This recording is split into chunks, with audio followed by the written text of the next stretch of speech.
Morning friends, आज हम पढ़ेंगे परमाणु मॉडल। तो परमाणु मॉडल में जानेंगे कि आखिर परमाणु होता क्या है। तो परमाणु पदार्थ का अति सूक्ष्म कण होता है जिसमें इलेक्ट्रॉन, प्रोटॉन और न्यूट्रॉन होते हैं। तो ये सब तो आगे आएंगे।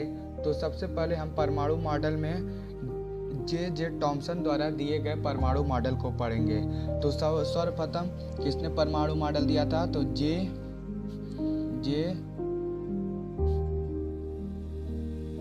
थॉमसन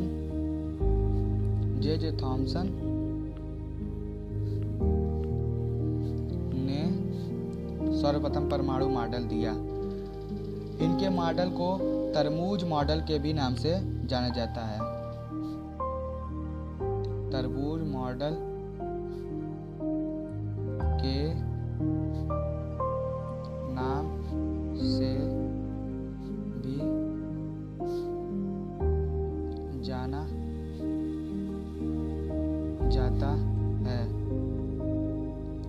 तो आज हम पढ़ रहे परमाणु मॉडल। तो सर्वप्रथम परमाणु मॉडल जे टॉमसन ने दिया था। तो टॉमसन के परमाणु मॉडल को तरबूज मॉडल के नाम से भी जाना जाता है। टॉमसन ने बताया क्या?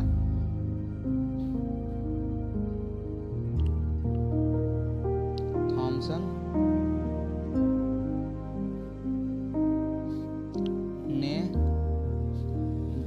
बताया कि परमाणु तरबूज की तरह है।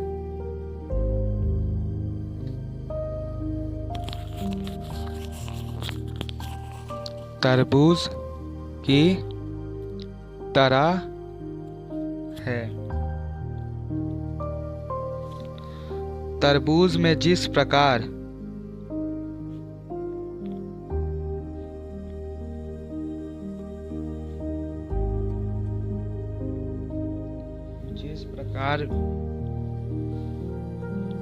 बीज है उसे इलेक्ट्रॉन कहा और तरबूज के लाल भाग को तरबूज के लाल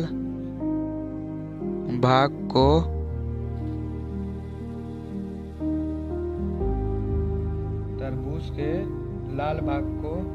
धनावेशित कहा।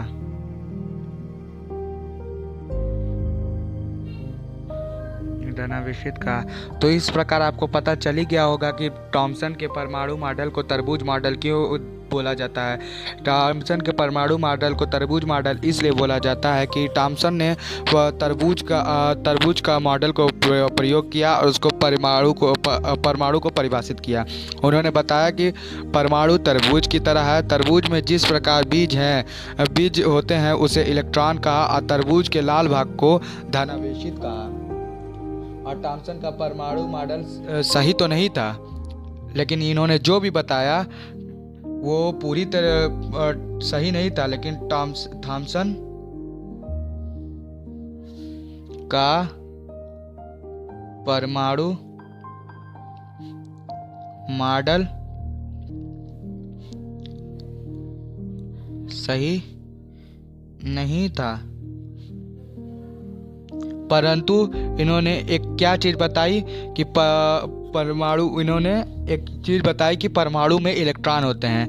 तो इन्होंने तरबूज मॉडल के वजह से इलेक्ट्रॉन की खोज की। इलेक्ट्रॉन को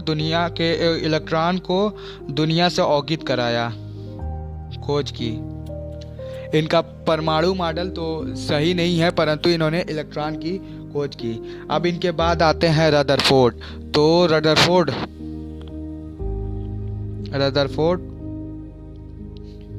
का परमाणु मॉडल। तो रदरफोर्ड ने क्या बताया कि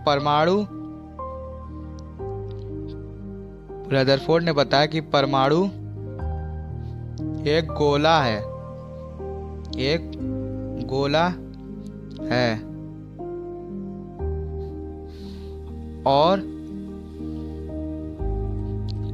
गोले के केंद्र में नाभिक है। केंद्र में नाभिक है, जिसके चारों ओर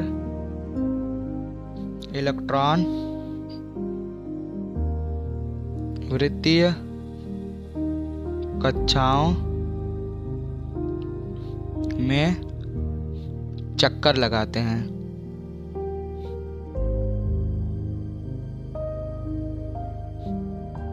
रदरफोर्ड ने अपने परमाणु मॉडल में क्या बताया? रदरफोर्ड ने अपने परमाणु मॉडल में बताया कि परमाणु एक गोला है और गोले के केंद्र में नाभिक होता है। और एक लाइन इधर मैंने छोड़ दिया है, वो बाद में भी लिख सकते हैं। नाभिक कैसा होता है? नाभिक धनावेशित होता है और एवं इलेक्ट्रॉन नाभिक के चारों ओर चक्कर लगाते हैं। नाभिक का, और इनकी दूसरी बात क्या थी? जो नाभिक का व्यास होता है, नाभिक का व्यास परमाणु के व्यास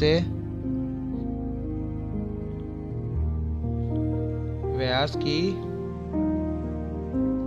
तुलना में कम होता है। नाभिक का व्यास कैसा होता है? नाभिक का व्यास जो होता है, नाभिक का व्यास परमाणु की तुलना में कम होता है। तो इसका एक चित्र बना दे हमको, हम इसका चित्र बना दे रहे हैं। जैसे देखिए, ये नाभिक है और ये गोला है। ये क्या है? नाभिक।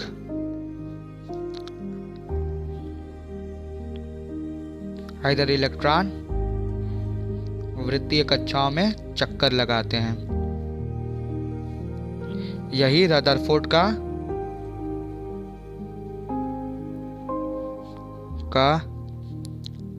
परमाणु मॉडल है। रदरफोर्ड ने भी दुनिया को नाभिक से अवगत कराया, परंतु रदरफोर्ड का परमाणु मॉडल पूरी तरीके से सही नहीं था। कुछ इनमें कमियां आ गई जो रदरफोर्ड उसकी व्याख्या नहीं कर पाए। तो हम पढ़ेंगे रदरफोर्ड की कमियां। रदरफोर्ड के परमाणु मॉडल की कमियां। मॉडल की कमियां। तो रदरफोर्ड के परमाणु मॉडल की क्या कमी है? तो रदरफोर्ड जो है, इधर से लिखेंगे,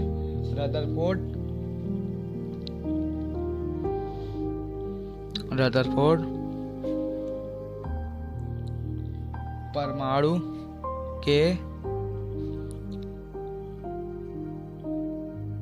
स्पेक्ट्रम की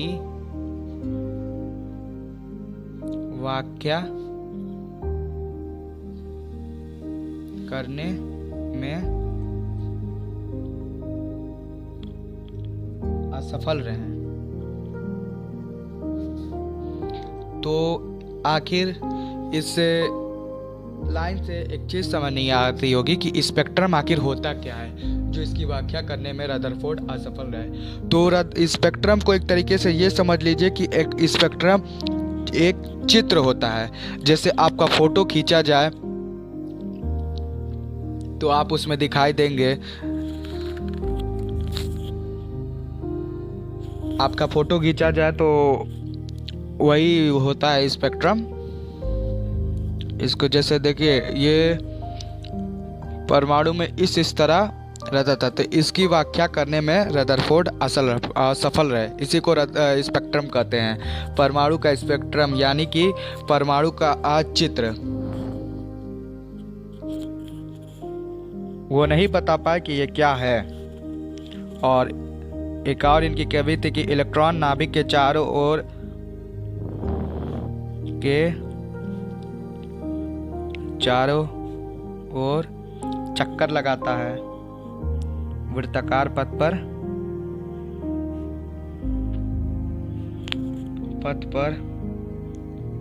गति करता है। जब गति करता है, जब वृत्ताकार पर गति करेगा तो उसकी दिशा बदलेगी, वृत्ताकार पथ पर गति करेगा तो दिशा बदलेगी, और दिशा बदलेगी तो उसमें त्वरण उत्पन्न होगा। दिशा बदलेगी तो उसमें क्या, उसमें जब दिशा बदलेगी तो उसमें त्वरण उत्पन्न होगा, त्वरण उत्पन्न होगा। जब त्वरण उत्पन्न होगा तो उसमें ऊर्जा का ह्रास होगा। त्वरण उत्पन्न होगा तो ऊर्जा का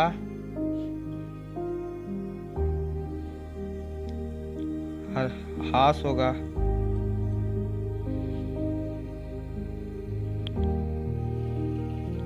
ऊर्जा का ह्रास होगा तथा इलेक्ट्रॉन धीरे धीरे नाभिक के करीब आएगा।